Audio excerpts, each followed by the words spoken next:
Hey, what's up, everybody? It's Charleston, and welcome you guys to another episode of the Dreamerspro Show, where we cover everything from sports, hot topics, classic debates, entertainment, and when we give you guys a fresh perspective on things and how we see them. And today we got a pretty interesting show for you guys.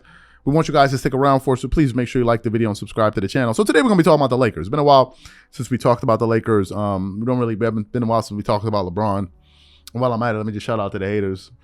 You can't grow if you don't talk about King James. But y'all been at it. I haven't seen you guys in a minute. But anyway, I had to throw that out there because, you know, these people like to say this. Anyway, back to what we're talking about here. So, this Laker team has been a very, very interesting team, and I'll tell you why. Obviously, they got off to a very slow start, and there were a bunch of reasons for that. One of them is not Russell Westbrook. If you notice, we haven't been hearing any Russell Westbrook slander, which means that the attention now is being put, you know, at other places. Right? If it's not going to be Russell Westbrook, who, by the way, I believe had a very, very good game last night. Let me see if I can pull up the stats here from yesterday. Let me just see if I can pull this up quickly. I believe Russell Westbrook is still coming off the bench, and he came off the bench yesterday. Let me just pull up his numbers quickly. Yes, he finished the game with 24 points, I believe, off the bench in 28 minutes. He had six turnovers. That's not very good, but he still had six turnovers to lead the team. He had 1 steal, 1 block, 6 assists, 4 rebounds. 6 assists, 4 rebounds. He shot 66% from the free throw line, but he only attempted 3. He was efficient from the 3-point line, going 2 of 4, and he shot 55.6% overall in the game. And he finished the game with a plus minus of 1. So he wasn't very bad. Anyway, Russell Westbrook, you know, the whole Russell Westbrook slander and complaint has kind of died down, which means that now the attention is being put on 3 sources: the coaching, LeBron James, and Anthony Davis. To Anthony Davis's credit, I've been one of the people that have been very critical of AD, but you got to give props where it's due. Anthony Davis has been on some beast mode stuff. Okay, he's been on some Anthony Davis is not only one of the best big men in the NBA, playing like one of the best big men in the NBA. He's playing like one of the best players in the NBA. Period. End of story. Right? Anthony Davis, maybe a switch went off, maybe whatever happened. He's really, really, you know, turned the corner, and he's playing up to his potential and his talent. I don't think there's anyone out there that can be critical of Anthony Davis. And as a matter of fact, yesterday he had another stellar performance. Finished the game with 25 points, 4 blocks, only 2 turnovers. He had 6 assists, 13 rebounds. He shot 77% from the free throw line, and his free throw percentage is up this year, by the way. Didn't attempt any threes, which I like because he didn't need to do that. And he attempted, and he shot 60% from the field. AD's been a monster. But we got to get to LeBron. Why are we getting to LeBron? And we're not blaming him, but we got to be honest about this thing, and I'll tell you why. The question was this. The Lakers and AD were playing better when LeBron went down. And the question was, how was LeBron going to fit back into the fold? How was he going to work with Anthony Davis? And it looks like LeBron, to just be honest with you, it looks like LeBron is playing selfish basketball, and he's only playing for his numbers. And Laker fans now are beginning to call him out on his play. They're beginning to do it. We got a bunch of different articles that we want to get to here. Here's one from Fadeaway World. LeBron is under fire after worst game of the season, an embarrassing loss. Someone said he killed the momentum for the team. Laker fans were furious with the team for the way they lost to the Pacers, with LeBron James getting a lot of slander. In particular, James had an inefficient 21-point game, taking 22 shots and only converting 8 of them. He went 2 of 8 in the fourth quarter and has seemingly hurt the Lakers' rhythm that led them to go 5-1. Going their 5-1 streak prior to his loss. One fan said, "Don't want to hear no excuses at the podium. The fourth quarter was some BS." Another person said, "Heartbreaker." Another person said, "Pathetic. No defense. LeBron killing the momentum with his stagnant offense. No discipline from anyone." Another person, Skip Bayless said, "LeBron just played a brutal fourth quarter, guarded by a 6'3" rookie Nembhard, allowing Lakers to lose a 17-point lead at home to an Indiana Pacers team playing back-to-back. No closer, Gene. He finally did make a late layup to give the LA a 2-point lead, but Nembhard, LBJ's man, drained a 3-pointer to win the game. And Skip Bayless has a very good point, because I looked at that last play a few times and I was like, where's the breakdown? Where was the breakdown on that play? And what happened was LeBron lost his man. he was pointing for somebody to get to that guy, but that was his man because Dennis Schroeder was the guy blocking the guy from inbounding, and Russell Westbrook ran to the guy that he got lost on one of those picks, on one of those screens. So LeBron was the guy that rotated late. Go look at that play again in slow mo. He was the one that rotated late in that particular moment. Not blaming him for it because it happens to great players. But that's just one article.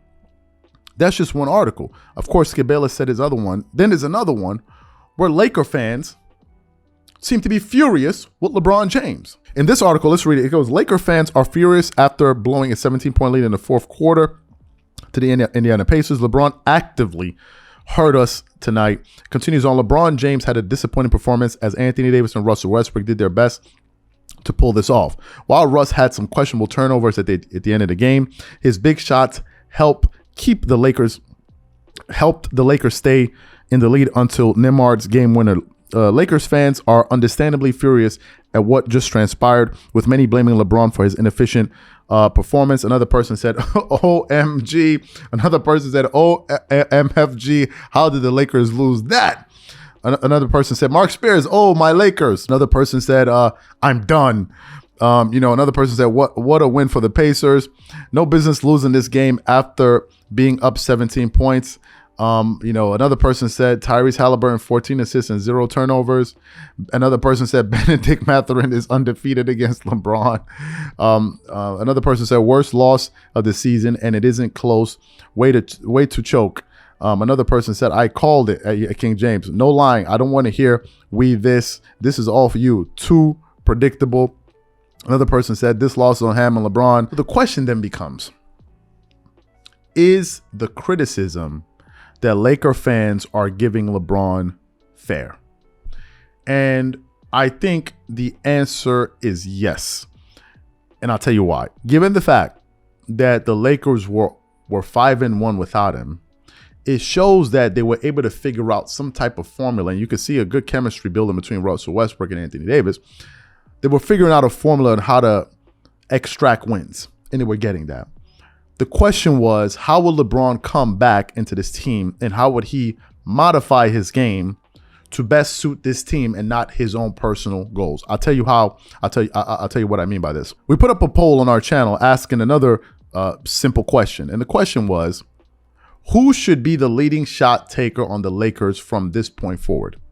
Of the 1,500 people that voted, and I'm sure more people will vote by the time this show comes out, a whopping 85% of the voters said that Anthony Davis should be the number one shot taker on the team.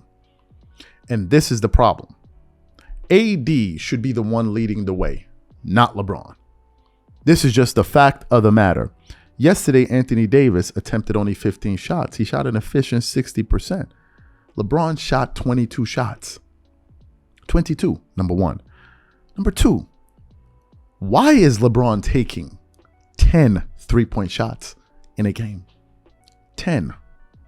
Some will say the reason he's shooting so many threes is because it's easier on his body instead of him constantly driving into the basket and getting contact. That is very understandable. But here's the problem. The problem is, the question is rather, you playing this style of basketball, are you helping your team by doing that? And I think the answer is obviously no. It's not like as if Stephen Curry or Klay Thompson or Damian Lillard or any one of these great three-point shooters are taking 10 threes a game. You can understand that because you know they're going to convert around 40 to 45% of those threes. So you're going to help your team in that particular case. But in this case, if you take 10 threes and you make 3, you're hurting your team. And to me, and I think to some Laker fans, it seems that LeBron is taking a lot of those threes because he knows it's the easiest way to score points to catch Kareem. That's how it comes across. The fact of the matter is this: if LeBron modified his game, cut down on his threes, he's still going to get to Kareem. It's just going to take a little bit more time. But at least your team will have a better chance at winning. Those type of shots don't help your team. They help you.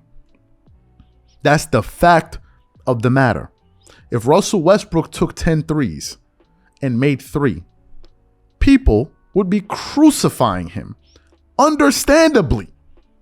So I believe Laker fans have a right. They have a legit argument in this particular case. These shots are not helping the cause. So they have a point. They absolutely have a point. Now, obviously, there are some LeBron fans that are definitely just going to translate this information into hate. Like, oh, he's hating. There are a few, and there are very few LeBron fans who can objectively critique their favorite player. They're very few. I mean, probably like 5% of them do that. Maybe 8% of them do that. The majority are just there twerking it up, dancing it up all over the place, knocking over drinks, pissing people off. That's what they're just going to twerk it up all over the place. That's what they're going to do. But for the people that are going to be honest about this, I think they'll agree.